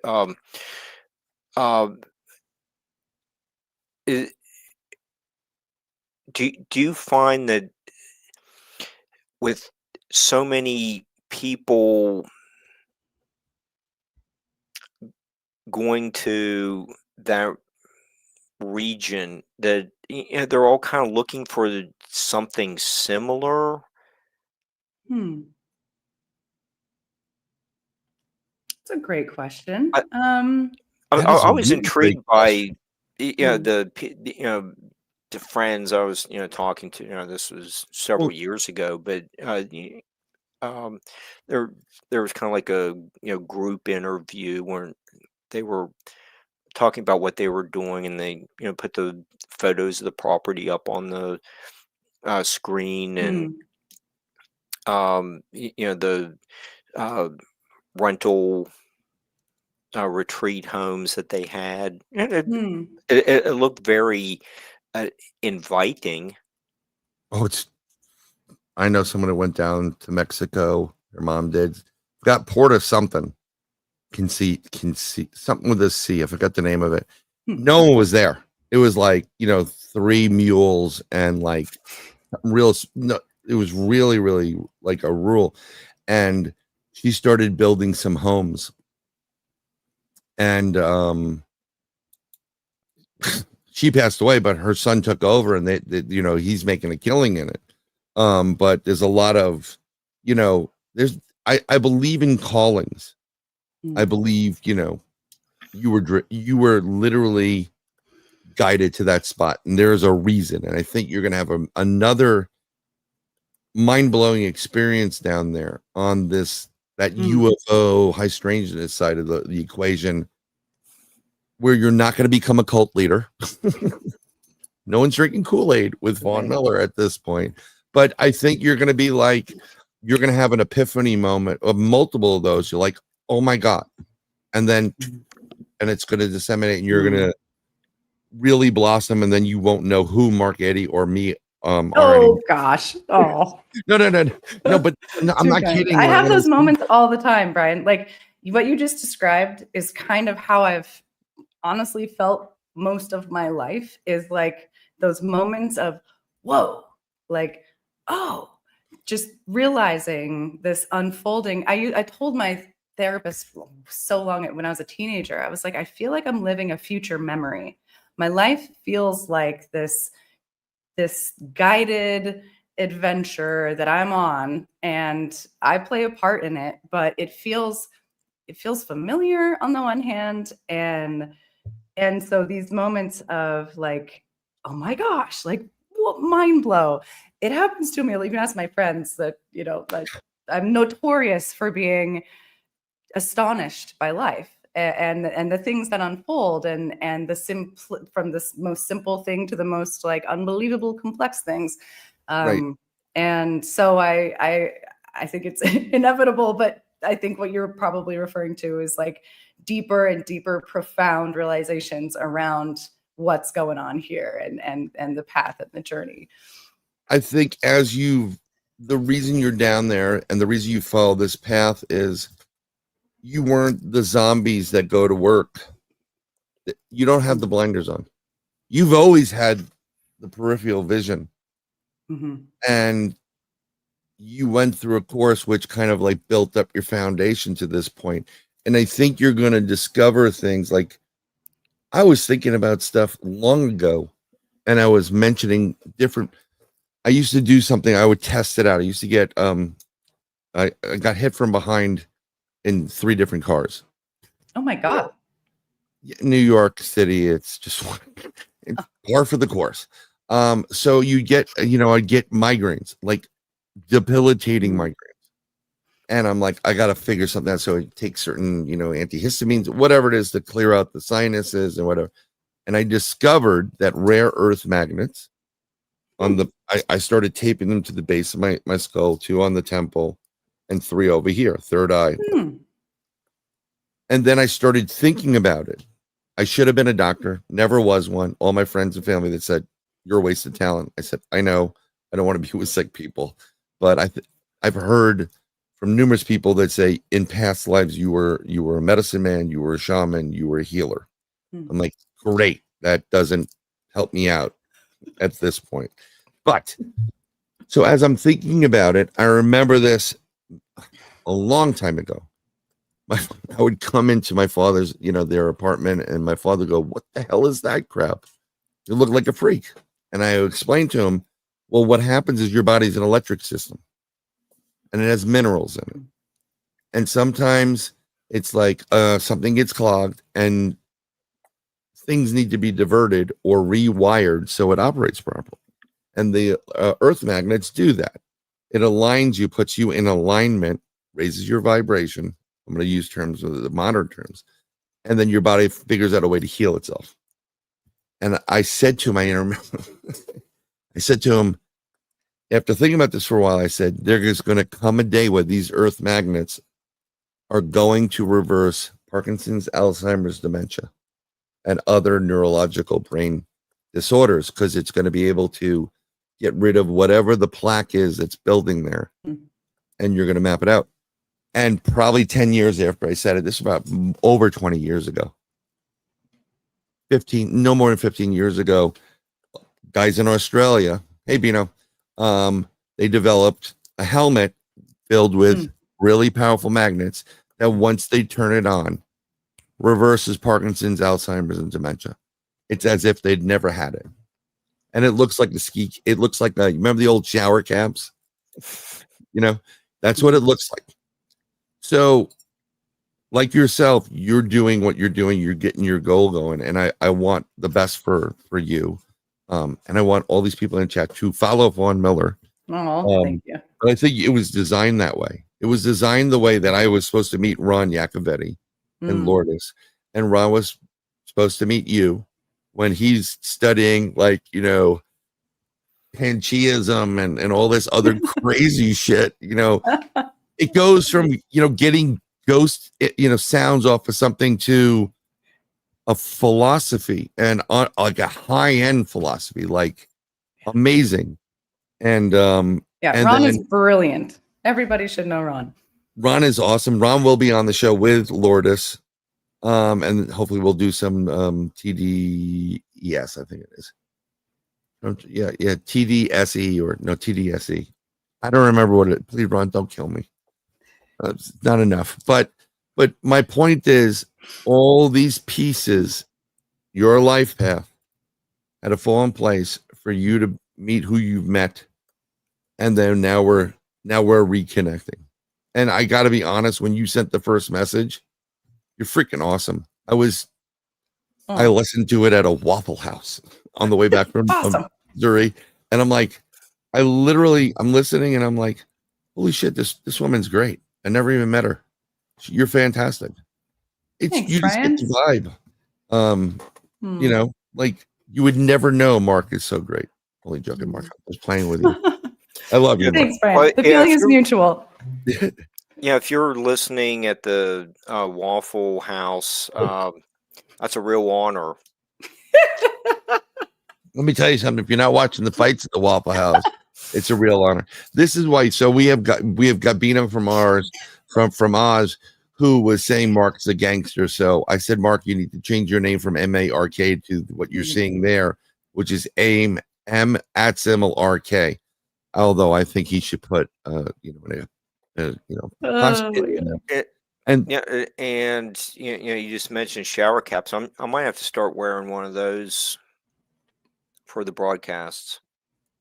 Shower cap Sundays. Why not? Shower cap Sundays. But I came up with this because I thought he was gonna.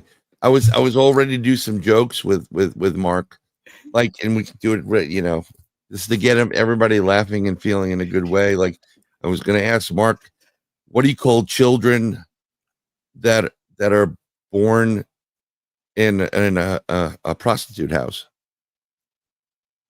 And I don't. Children of the hose or something. I don't know. No, brothel sprouts. See, thank you very much.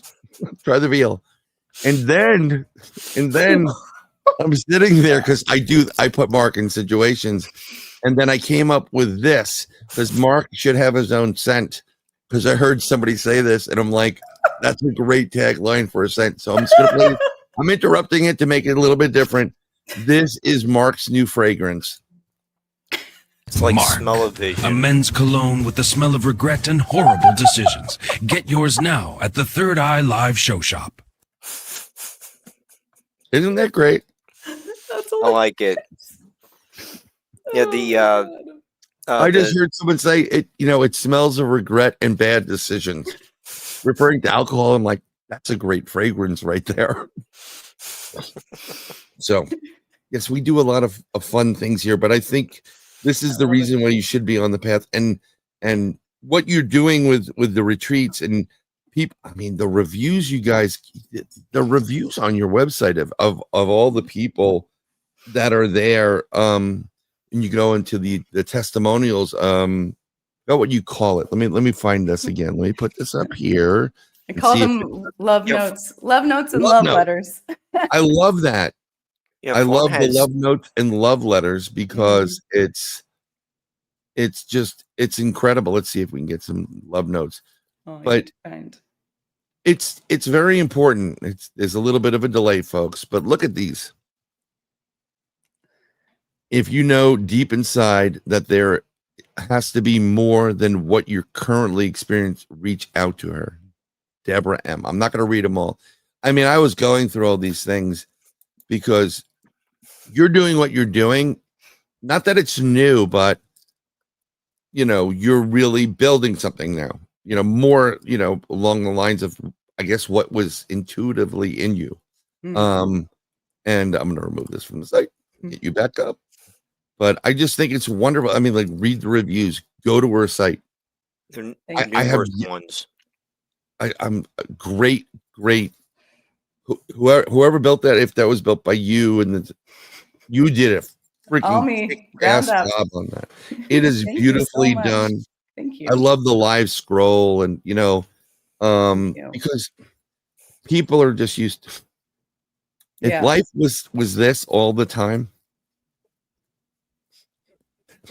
it would Which be so much easier. unfortunately it is. Yeah. For Yeah. so many people. And, Yeah, but no, thank it's you so much for the shout out on that level. Like I'm honestly the lucky one. I get to work with such beautiful, phenomenal human beings, and I create deep relationships with my clients. Like I said, I'm an outlier. I'm not I connect with people very deeply and very sincerely. Yes. And so you can kind of tell reading through a lot of those testimonials or those love letters that there's a relationship there. And that's something that I feel so grateful for, and that people took the time, take the time to write those things. But I really believe that, especially at this point in time, relationships and community with good people is like, that's what's going to help us make it through the challenges that are Amen. current and ahead.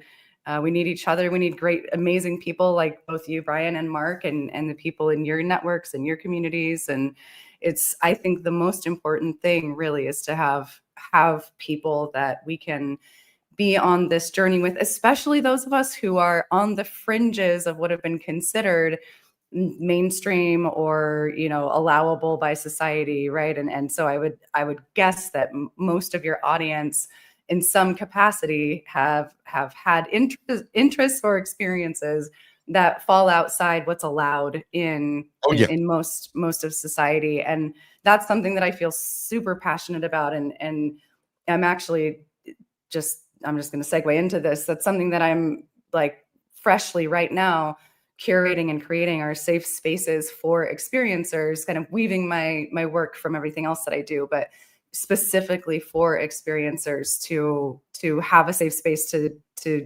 grow and navigate their journeys, like one-on-one, but also in groups and in communities too. And I think it's just so needed, because it can feel so lonely and scary to be in this world, and also to be in this world as somebody who's interested in things that there aren't very many places that we can talk about these things in. So no, anyway, I mean, it's my tangent.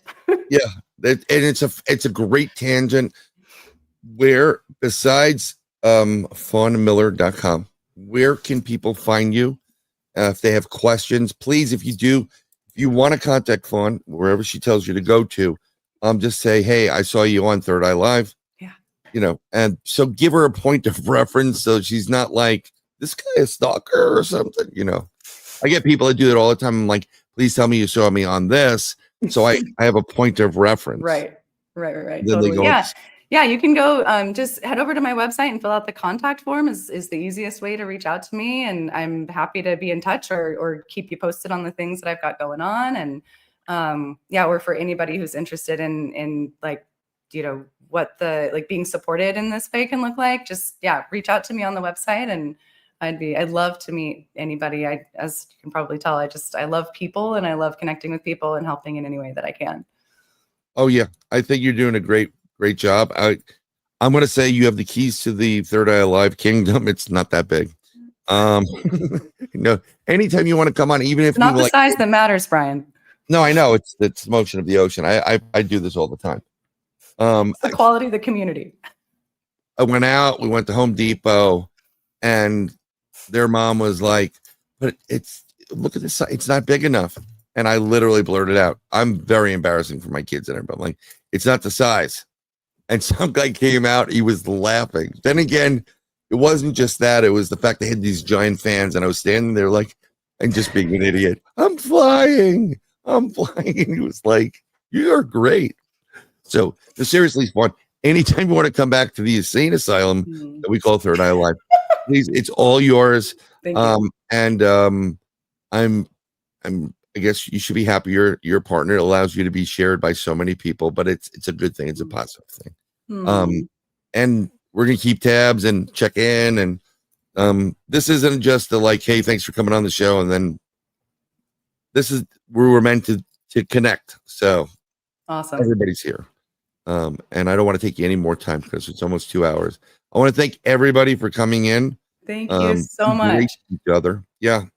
Yeah. No, thank you, Brian. Brian and Mark, I can't tell you what an honor it is truly to be in spaces where these conversations can happen with people who are fun loving and also passionate or interested in similar topics. I appreciate your time and your, this opportunity more than I can say. So thank you so much. Oh, my pleasure. When Ron said, I got this great friend lady, I'm like, yeah, bring her on. Ron's not going to steer Thanks, us. Ron. Shout out to Ron. Again. Yeah. I was calling him on the way to taking my daughter to school. And I'm like, by the way, and I'm like, if you can make it, please be there. Awesome. Don't let him autograph your book for you. Only John. Mark, you were going to say, how's Francis? I think he's just having a rough time adjusting to the move. I got you. Yes, it's I forgot what kind of parrot it is. Blue crown conure. Wow. Yeah. Or he's just. Oh wow. I have the. It's about his bedtime. Anyways, I have him covered, but I think he needed a little bit more time to adjust. Yeah. That's well, why I I was think running late. Sorry about that. Yeah. Well, I'm glad, and we're praying for Francis's well-being. One day I'd like to do a show where Mark and I, would just do the voice work and just put two parrots up talking. That's what we do. But I really do appreciate you being on here. I thank you. I can't thank you enough. I end the show like I always end the show with a song. But if it wasn't for you, Fawn, for being here, and Ron Yacovetti and his other half, which really keeps Ron in line, Lourdes, and everybody in this chat.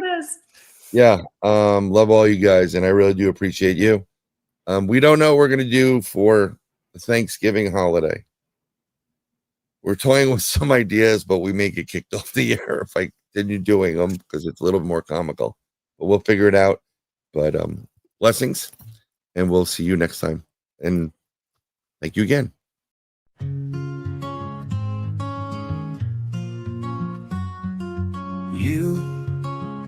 It's always been you.